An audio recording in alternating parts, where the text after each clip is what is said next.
con l'occhio pieno di lacrime anneggiate. Non posso manco scrivere. Penso.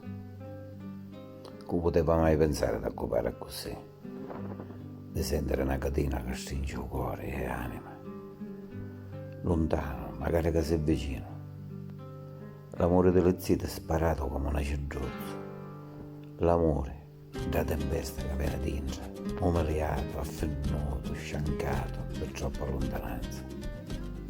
Ma come si fa? Mi volete dire come si fa? A non morrere di malinconia e di dolore senza la bocca e le braccia delle persone che vedono gioia solo a guardarla.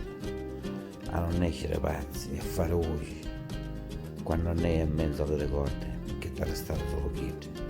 Come si fa?